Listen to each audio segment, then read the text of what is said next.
going on, Blossoms back? Welcome back to Overrated or Overpowered, one of my favorite series on the channel. This is a series where we take a deep dive and, take off our rose-tinted glasses, take a closer look into some of the brand new cars that were added in to the most recent update. We've done this for APGP, we've done this for European New Wave, we've done this for American Overdrive, and now here we are for European Grand Tour. Let's have a look at the cars that we're going to be looking at today in the first episode of Overrated or Overpowered. Now, if it's your first time to the series, how it usually works is that we take a deep dive into analyzing if these cars are indeed worth the hype, if they can make a change, and what are their specializations, okay? As always, every episode, there are going to be 9 cars that we're going to highlight, and usually per update, I do 3 to 4 episodes, ranging from about 27 to 36 cars, depending on how many cars I feel has potential in a single update. Now, in today's episode, these are the 9 cars that we are going to predict. Stay tuned for part 2,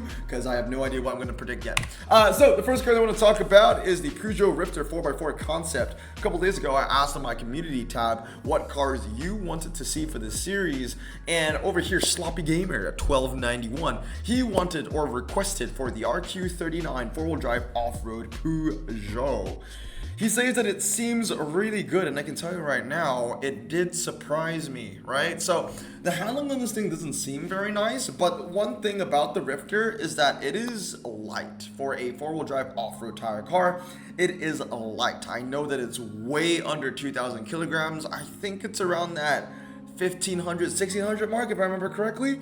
But anyway, let's look at the comparison. As you can see, it does lose to the snow, to the Mitsubishi Triton Absolute. Actually, you know what? I always do this with every single video, right? I need to turn off the camera. Almost forgot about that. Okay, webcam is off, so now you can see the entire timetable.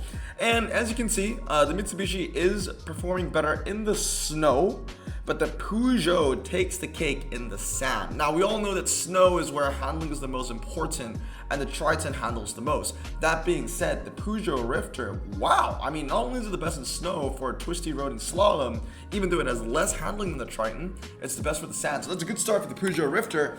Next up, Dirt Dry. As you can see, the Peugeot taking names once again. The Mitsubishi is still winning on G-Force and twisty circuit, but the Pujo Rifter wins on hairpin, twisty, slalom, motocross, rallycrosses, hairpin, and slalom as well. Moving on to the next category, Dirt Wet is the same thing. The Peugeot wins most of the races, although the Mitsubishi is still the best for the G-Force and the Monaco hairpin as well. Now, just out of curiosity, I decided to put the Peugeot up against some Super Rares, American Super Rares, and it beats every single one of them besides the F350 Tonka, which was RQ42 at one point. When it first came in to the game, it was, I believe, RQ42, if not 41. But it is beating all those Dodge Ram Chargers, the Broncos, the K5 Blazer. It's crazy that that RQ40 K5 Blazer was once Blossom Choice, and now it's losing to a rare. I mean, this is just a great, representation of the game being imbalanced, and, obviously a lot of cars need to move down in rarity, right? If the Peugeot is going to be that good, those Ram Chargers, they need to go down. Overall, as you can see over here, I'm now comparing it just to French off-roaders and all-surface tire cars, and it remains the best. There are not a lot of times with the Citroen SM Rally, but from what we can see within these comparisons, within French off-roaders, the Pujo Rifter is the best. So overall, I think this car is going to get the Blossom Choice, for sure. This thing is fantastic. So it's a great start for European Grand Tour, but let's see if we can keep it up with our next entry, the Alfa Romeo 8C Spider concept. This is one of the best, ultra-rare performance tire cars that you can pull from the update. And let's see if it is actually that good. 4.5 AT6, okay? So we're starting off in a general sense on the twisty track sets and a little bit of hybrid tracks as well. How good is it? Well, against, hybrid, not hybrid, but against, hybrid, against hybrid cars, non-specialists, it's the best for twisty circuit, and it ties on fast circuit rolling with the AMG C63. One thing that is very concerning though is that it does lose to the 4C. on most track sets: twisty road, slalom, karting, indoor karting, hairpin, G-force, right? Now that's a huge blow because these two cars operate in the same areas. They're both Italian, they're both Alpha, they're both RQ64, they're both convertibles. So the fact that the Alpha 8C is just worse in many different areas is a little bit of a concern. But then again, it is still the best for twisty circuit and fast circuit, beating cars like the Chevy Camaro SS, the Porsche Cayman R, as well as the Porsche 911 GT3 on those selected track sets. Now, moving on to the drags, as you can see, the Alpha doesn't really take the cake over there as well. It has better MRA compared to the 4C by more than 20. That being said though, it will still lose to an AMG C63 or even the Morgan Plus 6. Now, moving on to the comparison, I'm talking about convertibles only. So, convertibles only, it doesn't win anything besides fast circuit rolling and Laguna Seca. So I guess you can say that the Alpha is the best fast circuit rolling car. But it isn't, because I did another comparison on what is the best ultra rare fast circuit rolling car, and it's the BMW M5 233. There are also other comparisons about this car that I decided not to put up in this video. Things that are, pretty straightforward. Like if I were to compare the Alfa Romeo 8C to Italian cars only, in the twisty scenarios, as you can see from this, it will lose to the Alfa Romeo 4C Spider. And if I put it in the drags, it will lose to your Countach or your Maserati 250F or anything like that, right? So didn't decide to put that up there. I think the only thing that this is good for is solid on a rolling fast circuit, and it's going to be solid for European Grand Tour. Like if you need a European Grand Tour low ground clearance performance tire car, then it will be useful for you. But outside of that, you won't get a lot of use in the 8C Spider. In my opinion, I think it's slightly, well not slightly, but yeah, under average. I think it's under average. I don't think it's overrated, but I think it's under average. Now moving on is the Audi Q455 Sportback e-tron Quattro. One long name. Now this car I feel like has potential, because out of all the four-wheel drive standard tire Audis that are in the game, this handles the best and it has a low 0 to 60. So we're going to start off with comparing it within its RQ range in terms of its niche, four-wheel drive standard tires. And as you can see, the owner of the Q4, I gotta say, shout out to the owners for putting in the time to these cars really quickly. It's not perfect, but there are a lot of times provided already. There are no times for the Q455 right now on Top Drive's record, so that's just blank.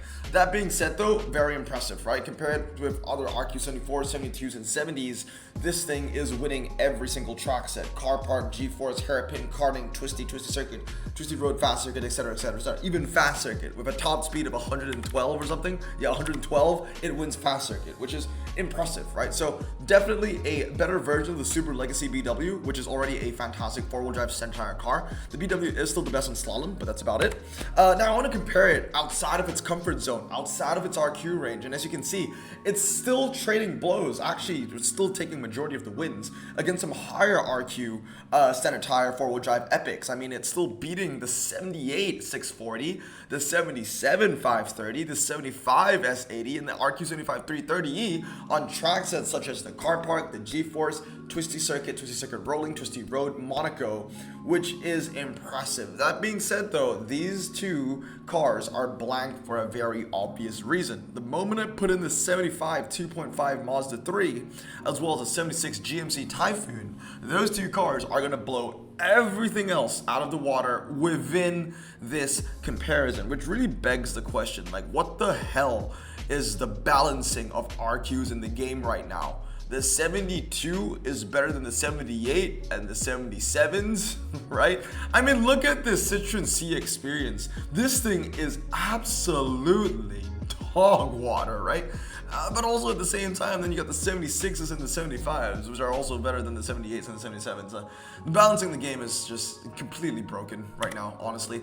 I really want to compare the Audi Q4 against other four-wheel drive standard tire cars from this update, but then again, it's a brand new update and no one in the right mind would want to fully upgrade these stupid Audis unless they absolutely had to. So I understand why there are no times for this, right? There are no records for them. The only times are 111, and ironically, there are not a lot of 111 times for the Audi Q4. So it makes sense. I understand this because the person that unpacked the Q4 would max it out, because it's fair to say that a lot of people can recognize that this is the shining light, And anyone else that has unpacked any of these 74s or 68s or even the 77A7 has not bothered to fully upgrade them because they're just not worth it. And I get that, right? So obviously we can't compare it to the brand new cars as of now. Overall though, I think it's a good car. I think it's above average. It's a mid-range epic wet, CS yet to be determined, but it definitely is strong in that regard. The only issue of the Q4 in my opinion is that it's not a high range ultra rare standard. So think about the Subaru Legacy BW. I think a lot of us can agree that the Subaru Legacy BW, the RQ70, is a fantastic four-wheel drive entire car. That being said though, it'll never be anybody's first choice because if you have a 79 or a 78, like a Cadillac CT6 or a Jaguar I-Pace or anything like that, you'd use that anyway, right? So although that the Q4 is great for its RQ range, it's its RQ range that brings it down. But anyway, it's still a good car, right? Now, moving on, the Pujo 205 extra small. That's what I want to call it. It's cute like that, XS, right? Let's get into it. So, the reason why I chose this is because it's one of the best standard tire front-wheel drive uncommons in this update. And as you can see over here within this niche, front-wheel drive medium ground clearance uncommons, it's the best for G-Force, but nothing much else. The Hyundai is the best car within this comparison. Actually, the best car in the comparison is the Dodge Grand Caravan. The moment that this is added into the play, it wins absolutely almost everything, I believe. So the Grand Caravan is the car. So the 205 only has G-Force right now to its name. Again, if I'm comparing it up against French cars, it's the best for car park, G-Force, and slalom. So because it's a very lightweight car, a very nimble car, it's better for those, super twisty track sets. But it will still lose to the Citroen Zara, for example, on city streets medium, which is really where you want these cars to win on because they're medium ground clearance, right? And obviously, if I had to put in the low ground clearance car, which is the Renault Win, it will win quite literally almost everything besides, the city streets, the slalom, and the fast circuit. So again, the 205 is like second best for car park G-Force, and it's good in the slalom, and that's about it for the French uncommon meta. So overall, I think it's decent for the super the super twisty wet for uncommon French cars that are front wheel drive only. So I would say it's average. Like if you ever, I can see it being useful in clubs. Like if it's, twists and turns in clubs, which is all wet, like the all wet twists and turns, or like a storm chaser or a rising storm. It's mostly twisty track sets. It's like French ×5 and it's low RQ. I can see the 205 being an above average car, but that's all it is to it. I mean, if the track sets work in its favor, if the requirements work in its favor, it can get you some value, but it ain't the best thing in the world. Now, moving on is the Renault Sport Cleo Williams Maxi kit car. That's a long name, isn't it? This was requested by Lester. Lester 4159. And this car, my God, it's good, dude. It's good, I'll tell you right now. So, as you can see over here, in dirt scenarios only, the Cleo is great, only losing on G-Force, hairpin, motocross, and slalom to cars like the Skoda, as well as the Dodge Avenger, but it wins many other track sets. But in the dirt wet, the Skoda Felicia becomes the better car, with the Cleo only winning Rallycross Small and Monaco Hairpin. And then moving on in the ice, sand, and snow, the Felicia remains the best car. So the Cleo is great for the dirt, but it does lose on other off-road situations. But we need to remember that the Renault Cleo is RQ53 and it's trading blows with cars that are RQ57, like the Fiat Barf, the RQ56 Citroen, the RQ54 Opel, and it only loses to a car that is 6 RQ higher than it. That being said, it still takes a little bit of jabs, right? The Ocean Beach Slalom, Frozen Lake, very impressive. Then when we come to the dry scenario, I mean, it's rare that you'll need to use, a front-wheel drive off-road tire car for the dry. But if you need it to, it becomes the best car all around. And it's RQ53, so it is a bargain. And one other thing that I need to talk about is that it is the best French off-roader for ultra-rare front-wheel drive cars. So take a look at these times once again, right? The Cleo, I understand, it's not winning, and it's losing to the Skoda Felicia. That being said though, it's still beating cars like the Citroen DS3, the Citroen C2. So if you're looking at this from a standpoint of only French cars, that Renault is the best one there. It's the same thing for the dirt and all that kind of stuff. The Renault, although it loses to the Skoda, still beating the times with the Citroen DS3, the Citroen C2. Same thing for the dirt. So that's the thing that we need to talk about this car, right? It's the best French front-wheel drive ultra off-roader. Fantastic, as long as you don't put it on any medium ground clearance kind of situation, right? Because it's low. It's the best general front-wheel drive off-road for dirt and dry, and it is a great car. I don't know if it's going to be Blossom Choice. It will be a close call, but it's definitely up there. It is a great car to get. Now, moving on. Oh, everyone wants to talk about this one, the Peugeot bobsled. Look at that chat of a car, okay? So it's a specialist, right? It's four-wheel drive, it handles well, it's really light, no 0 to 60, no top speed. It's fantastic in slalom, and it's fantastic on car park. In my opinion, the Peugeot is a better version of the Lotus 7. It does the job equal or better, right? Equal in the slalom, better in the car park. All that being 3 RQ cheaper. So much of a specialist, in fact, that the Peugeot bobsled concept is the best option for the wet car park, all the way up to RQ22. I think 23 is when you have the Mitsubishi, the Kara, right, the AutoZan looking thing. But up to even the uncommon ranks, the Pujo bobsled being an RQ13 is able to hit 9 RQ worth its above its belt, beating things like the Fiat X19 for crying out loud. Like, yeah, dude, bobsled is great, man. As long as you know where to put it. You know, don't put it anywhere else besides the slalom in the car park. But as long as you know where to place this car, you will get value. You will get value. And then within its own RQ range of French cars, it's the best for the super twisty stuff, right? Car park, G-force, karting circuit, slalom. Hairpin isn't super twisty, but it's still the best there. And I think the only reason why the Citroen Picasso is winning twisty circuit and Monaco hairpin is because there are no times with the Peugeot bobsled on those track sets. I don't think it'll do well in the twisty circuit, to be honest with you. It will not do well in the fast circuit. Twisty circuit, though, I feel like it might be able to do pretty well in that if it's the best car for the hairpin road. So honestly, it's great. It's Blossom Choice for sure. It's such a bargain and such a cult classic. It's a fan favorite. It's a team favorite. Moving on, Audi TT 2.0 TFSI-FV. This is up next. In terms of like German front-wheel drive or rear-wheel drive cars, the Audi is a decent 47. It's the best for car park, G-force, slalom, twisty circuit, twisty road, and fast circuit. Depending on whether you want to upgrade it 323 or 233, it will beat other 47 Germans. It will beat other 46 Germans. But the moment you put in the 48 Vauxhall Opel GT, the Opel is going to be better everywhere besides the fast circuit. So that's one thing to think about. The Audi is very average for its RQ. Moving on in a, what is this? This is the front wheel drive meta, right? This is the front wheel drive meta. And as you can see, the Audi, it's only the best for fast circuit and Laguna Seca. The moment you bring in the Nissan Cherry and the Renault R21, it won't be the best at anything anymore.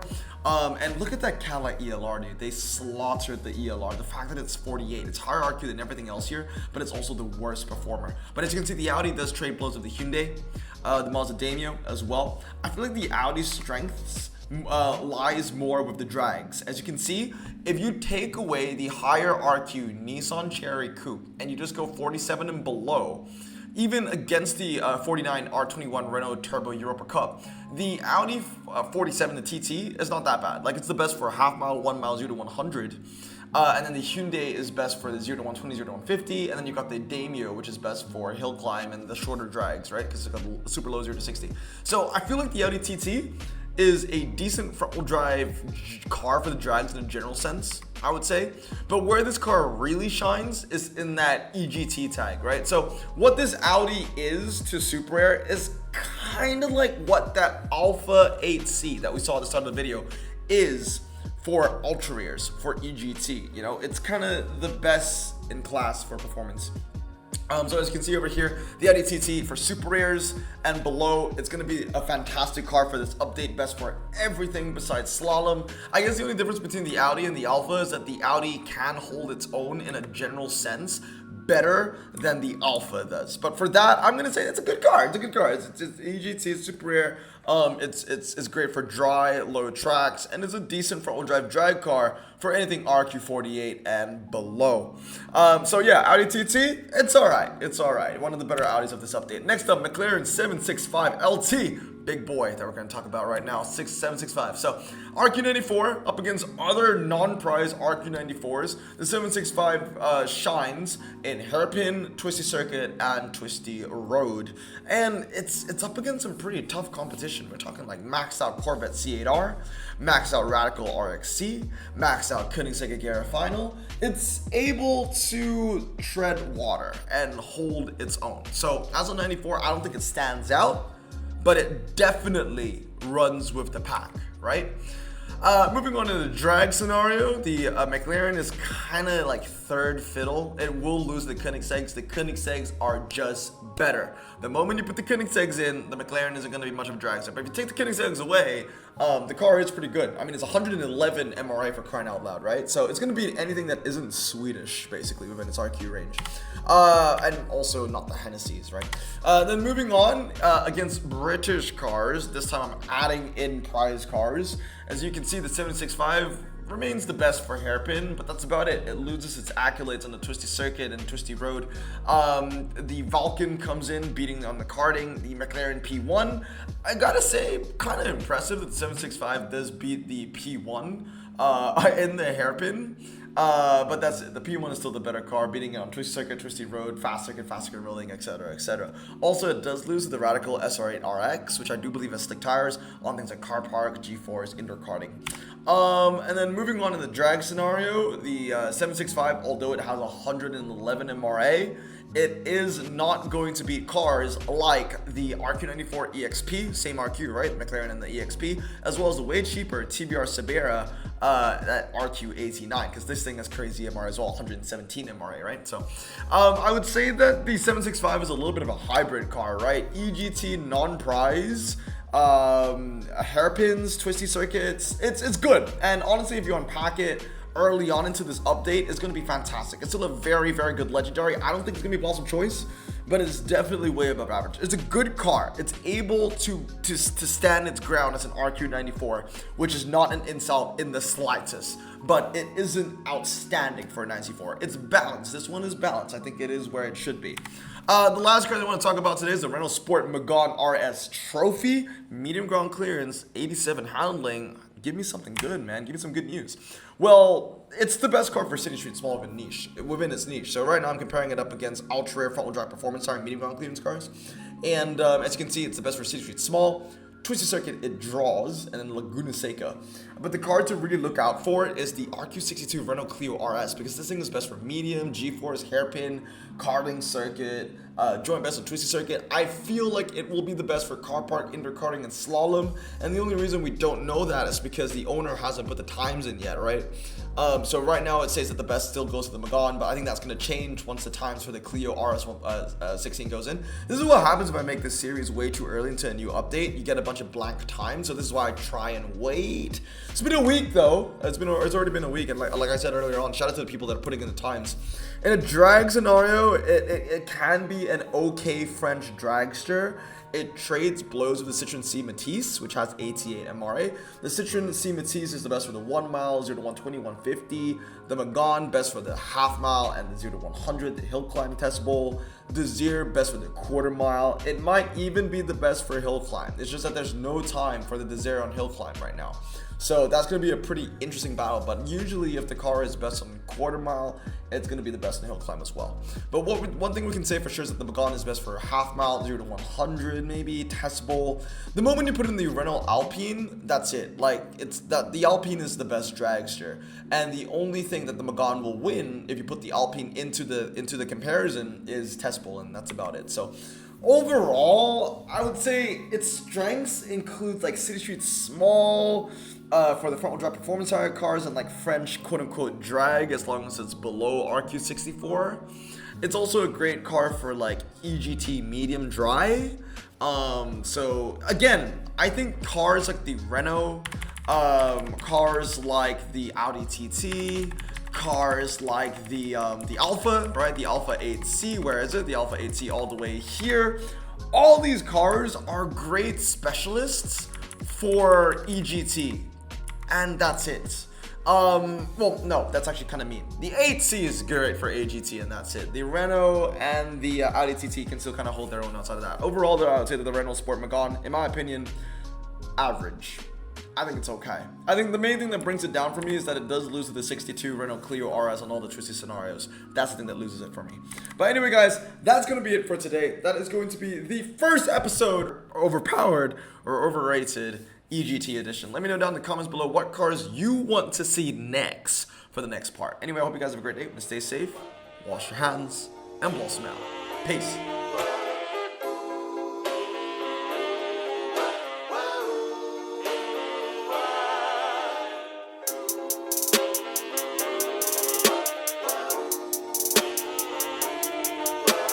Bro, this song just makes me so happy.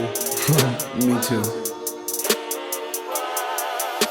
Imagine being Asian in the 50s, looking nifty, leather jacket, looking sleek, look like Presley, look so deadly, got a jukebox back at home, feeling jazzy, turn it on and play it slow, like the movies with the ladies. They so fine. Imagine being Asian in the 50s, looking nifty, leather jacket, looking sleek, look like Presley, look so deadly, got a jukebox back at home, feeling jazzy, turn it on and play it slow, like the movies with the ladies. They so fine. Sit back, relax in my Bonneville Pontiac. Hold tight all night, cruise to Jackson.